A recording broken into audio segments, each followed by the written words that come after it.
ये कहानी मणिपुर गांव में रहने वाले राजू की है। अपनी पत्नी मीना के कहने पर उसने ठेले पर पकौड़े बेचने का काम शुरू किया था, लेकिन अभी कई दिन गुजरने के बाद भी उसकी बिक्री अच्छी तरह नहीं हो पा रही थी। इतना पैसा लगाने के बाद भी मैं रोजाना के सिर्फ 100-200 रुपए ही बचा पाता हूँ। इससे अच्छा तो कहीं नौकरी ही कर लेता बेसन घोल के। किसी भी काम को जमने में थोड़ा टाइम लगता है जी। आप नौकरी करने की मत सोचिए, कुछ दिन मेहनत कीजिए, धीरे धीरे दुकानदारी अच्छी हो जाएगी। अगर ऐसा ही चलता रहा तो हम एक दिन रोड पर आ जाएंगे बेसन घोल के। आप भगवान पर भरोसा रखिए, आपका काम चलेगा जी। राजू ने उसकी बात तो मान ली। एक दिन मीना रसोई में पकौड़े बना रही थी। अम्मी जल्दी आओ, ये बंटी मेरी कैंडी छीन रहा है। अभी आती हूँ।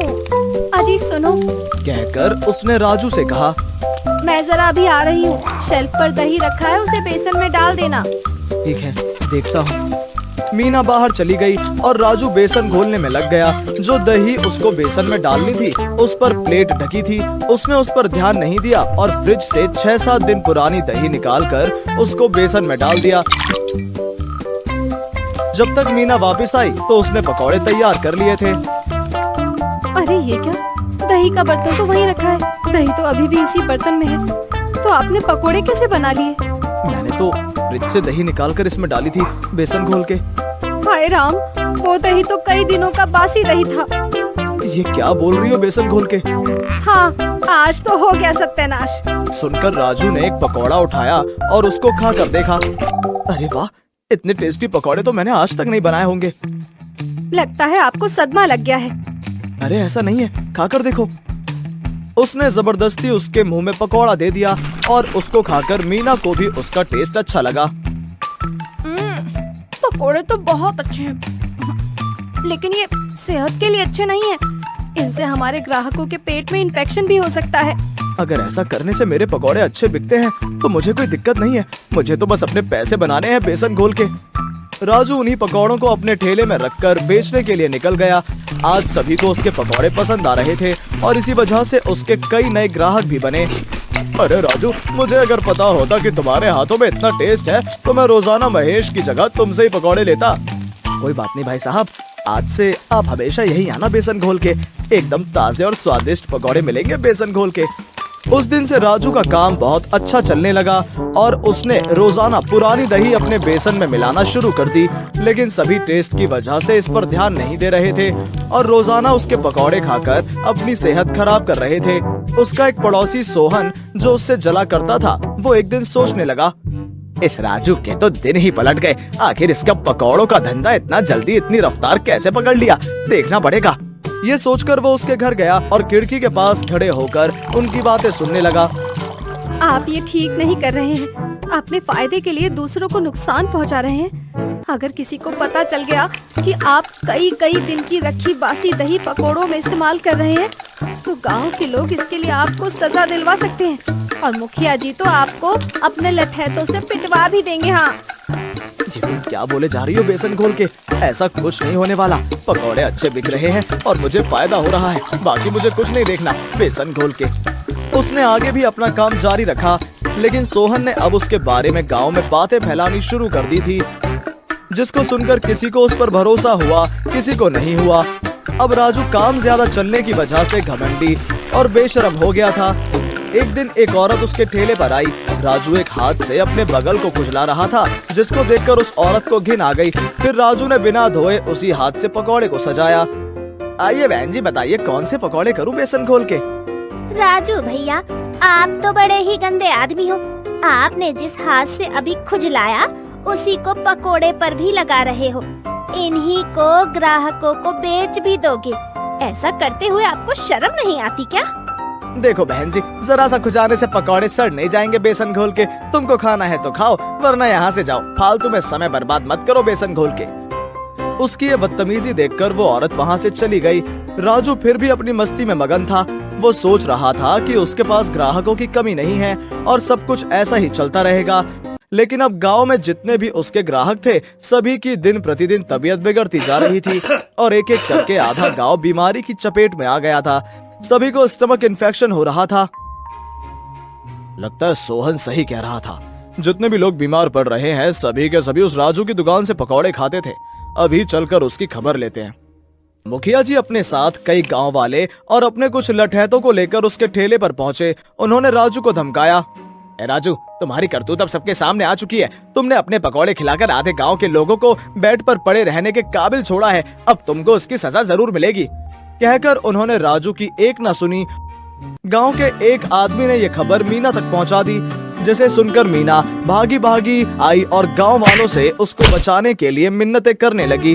आप लोग भगवान के लिए इनको माफ कर दीजिए, मैं आपके आगे हाथ जोड़ती हूँ, मत मारिए इन्हें। कहकर मुखिया जी सभी गांव वालों के साथ वहां से चले गए। गांव के लोगों को ठीक होने में कई दिन लग गए और जब तक राजू ने अपना ठेला भी नहीं लगाया। जब सब ठीक हो गए तो उसने सभी के घर जा जाकर माफी मांगी और ठेला फिर से शुरू किया। इस बार उसने पूरी ईमानदारी और साफ सफाई का ध्यान रखते हुए फिर से पकौड़े बेचना शुरू किया और कुछ ही दिनों में उसका काम फिर से अच्छा चलने लगा। लालची मटन वाली। प्रेम विहार गांव में सलीम मटन वाला रहता था। वो बहुत ही ईमानदार व्यक्ति था। सलीम उस गांव का सबसे पुराना मटन वाला था और उसका परिवार बहुत सालों से मटन का व्यापार कर रहे थे। जहां सलीम बहुत मेहनती था, वहीं उसकी पत्नी बहुत ही मतलबी कामचोर और लालची थी। एक दिन जब उसकी पत्नी रोज की तरह घर पर आराम फरमा रही थी, सलीम उससे कहता है, अरे ओ नूर, अरे खाने के लिए कुछ है तो मुझ बेचारे को दे दो यार। दिन भर में तुम लोगों के लिए मेहनत करता हूँ और जब मैं घर आता हूँ तब तुम लोग को ये भी नहीं लगता कि एक गिलास पानी भी इस बेचारे को दे दिया जाए। जब मुझे कुछ हो जाएगा ना, तब तुम लोगों को मेरी अहमियत समझ में आएगी। ये सब छोड़ो, आज कितनी कमाई हुई है वो मुझे दो। 2 दिन से तुमने मुझे एक फूटी कौड़ी भी नहीं दी है। आज खाली हाथ नहीं लौटे हो ना? अगर आज भी खाली हाथ लौटे हो तो फिर वही सूखी रोटी और दाल खानी पड़ेगी। अरे नहीं नहीं नूर, आज मैं खाली हाथ नहीं लौटा हूँ। पूरे 2000 कमाए हैं। ये लो मेरी दिन भर की कमाई। अब तो कुछ खाने के लिए दे दो यार। क्यों जी, इतनी ही कमाई हुई है?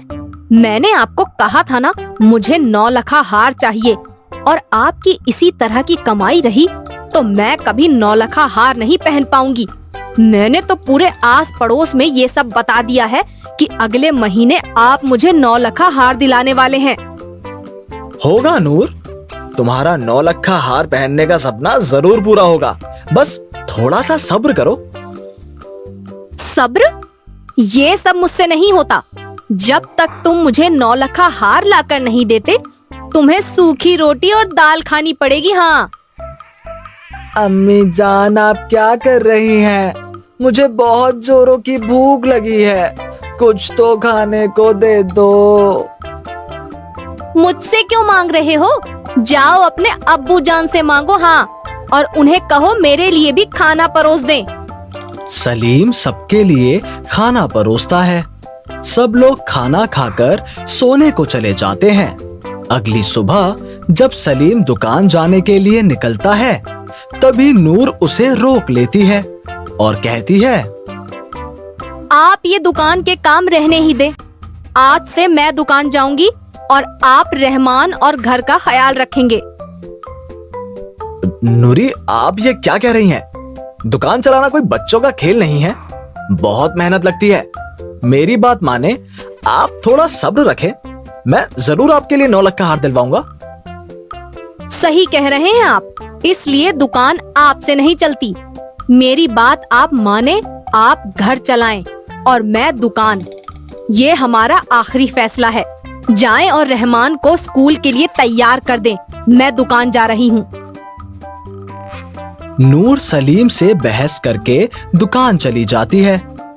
नूर के दुकान पहुंचते ही सुखीराम, जो सलीम की दुकान का सप्लायर था, वो आकर सलीम को खोजने लगता है। अस्सलाम वालेकुम मैडम। सलीम भाईजान दिखाई नहीं दे रहे, कहाँ हैं? मैं आज कल से भी ज्यादा ताजा मटन लेकर आया हूँ, जिसे देखकर सलीम भाईजान खुश हो जाएंगे और कल से ज्यादा मटन खरीद लेंगे। आपके सलीम भाईजान अब से दुकान नहीं आएंगे। क्या बात है मैडम, सब कुछ खैरियत तो है? सलीम भाईजान नहीं आएंगे तो दुकान कैसे चलेगी? उनकी तबीयत दुरुस्त तो है ना? सब कुछ खैरियत है। आज से मैं दुकान चलाऊंगी। आप अब अपने सलीम भाईजान को भूल जाएं और मैं कोई अधिक मटन नहीं लेने वाली हूँ। और हाँ, मेरी एक बात कान खोलकर सुन लें, आपको ताज़ा मटन लाने की कोई जरूरत नहीं है। अब से आप बासी मटन मुझे आधे दाम में बेचेंगे, समझे? नहीं तो मैं किसी और कसाई खाने से मटन लेना शुरू कर दूंगी। नहीं नहीं मैडम, आप जैसा कहेंगी मैं आपको बिल्कुल वैसा ही मटन ला कर दूंगा। आपको कहीं और जाने की कोई जरूरत नहीं है। शाबाश जनाब, ये बात हम दोनों के बीच में ही होनी चाहिए।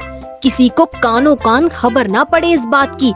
इस बात का आपको ख्याल रखना होगा। आपके पास अभी बासी मीट हो तो दे दीजिए। जी मैडम, बासी मीट है तो सही, पर 5 ही किलो है। सलीम भाईजान रोज 10 किलो मटन खरीदते थे। आपके सलीम भाईजान जो कुछ भी करते थे उसे भूल जाएं और आप मुझे 5 किलो मटन दे दें और कल से 5 किलो ही मटन आप हमारे लिए लेकर आएंगे। सुखीराम नूर को वो 5 किलो मटन दे देता है और वहां से चला जाता है। सुखीराम के जाते ही ग्राहकों की भीड़ लगनी शुरू हो जाती है। गांव के लोग एक एक करके नूर से मटन खरीदने लगते हैं। नूर तराजू के नीचे चुंबक लगाकर पहले से ही रखती है। वो जितना भी मटन तोलती है वो आधा किलो कम ही होता है। एक दिन मुन्नू की मम्मी नूर के पास आती है। अरे ओ नूर, मैं मुन्नू को तुम्हारे पास मटन लाने के लिए 2 दिन से भेज रही हूँ, पर देखो ना, वो जितना भी लेकर आता है उससे आधा किलो कम ही निकलता है। मुझे लगता है कहीं मुन्नू तुमसे कम मटन खरीदकर चॉकलेट तो नहीं खरीद लेता। आजकल के बच्चों का कोई भरोसा नहीं। मैं तो सही ही तोल के देती हूँ। आपका बेटा ही कुछ गड़बड़ करता होगा। नहीं माँ, मैं कोई चॉकलेट खरीद कर नहीं खाता। आप जितने पैसे देते हो मैं उनसे नूर चाची के यहाँ से मटन ही खरीद कर ले जाता हूँ। मुन्नू, तो तुम ये कहना चाहते हो कि मैं तुम्हें कम मटन देती हूँ? मुन्नू की मम्मी, मैं आपके सामने ही मटन तोल देती हूँ। आप खुद ही देख लीजिए कौन झूठ बोल रहा है। ऐसा कहते ही नूर मटन को तोलने लगती है। मुन्नू की मम्मी नूर की बातों में आ जाती है और मुन्नू को मारते हुए वहां से ले जाती है। लेकिन मुन्नू बोलता रहता है, माँ मैंने कुछ नहीं किया, मैंने कुछ नहीं किया। मुन्नू की मम्मी उसकी एक नहीं सुनती और घर ले जाकर उसे एक कमरे में बंद कर देती है। उसी समय गांव के मुखिया का नौकर फेकू राम नूर की दुकान पर आता है। नूर भाभी जान, क्या बात है? ये आज मुन्नू की मम्मी मुन्नू को आपकी दुकान से मारते हुए क्यों ले जा रही हैं? क्या बताऊं भाईजान, आजकल के बच्चे बहुत शरारती हो गए हैं। मुन्नू अपनी माँ से पैसे लेकर मेरे पास मटन खरीदने तो आता है, पर कम मटन ही मुझसे पैक करवा कर घर ले जाता है और बचे हुए पैसे से चॉकलेट खरीद कर खा लेता है। आज मुन्नू की मम्मी को उसकी असलियत का पता चल गया, इसलिए वो उसे मारते हुए यहाँ से ले जा रही हैं। अरे रे, ये भी कोई गुस्सा होने वाली बात है? बताओ, हम अपने बचपन में इससे भी बड़ी बड़ी शैतानियां किया करते थे और फिर पिटाई भी पड़ती थी। सही कहा ना? अच्छा फेकू राम जी, आप यहाँ आने का कारण तो बताइए।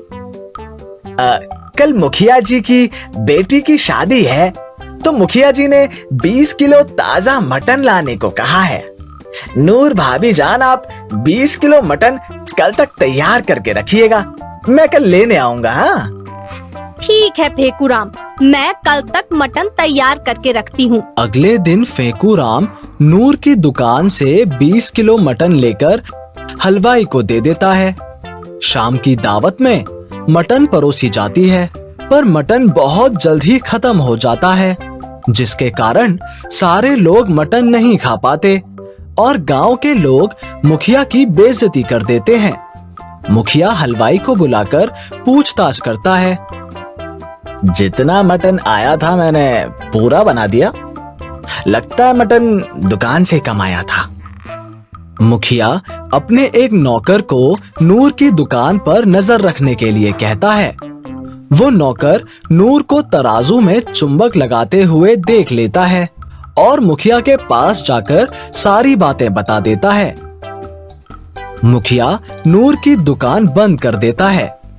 नूर मुखिया से बहुत मिन्नतें करती है, पर मुखिया उसकी एक नहीं सुनता।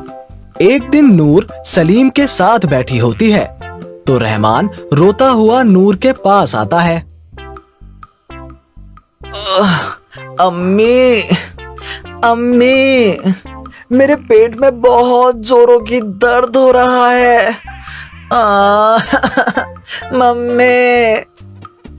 जरूर कुछ गड़बड़ खा लिया होगा, इसलिए पेट में दर्द हो रहा है। मैं अभी काढ़ा बनाकर देती हूँ, काढ़ा पीते ही ठीक हो जाओगे। नूर, रहने दो, मैं रहमान को डॉक्टर के पास ले जाता हूँ। डॉक्टर के पास ले जाने की कोई जरूरत नहीं है। पैसे कहाँ से लाओगे? हमारी तो दुकान भी अब नहीं रही। तुम्हारे पास जमा किए हुए जो भी पैसे हैं वो मुझे दे दो, उससे मैं रहमान का इलाज करवा पाऊंगा। नहीं नहीं, वो पैसे मैं तुम्हें नहीं दूंगी। वो पैसे मेरे 9 लखा हार के लिए हैं। रखो, अपने ही पास रखो, मैं बाहर जाकर पैसों का इंतजाम कर लेता हूं। इतना कहते ही सलीम घर से बाहर निकल जाता है। कुछ देर में रहमान बेहोश होकर जमीन पर गिर जाता है।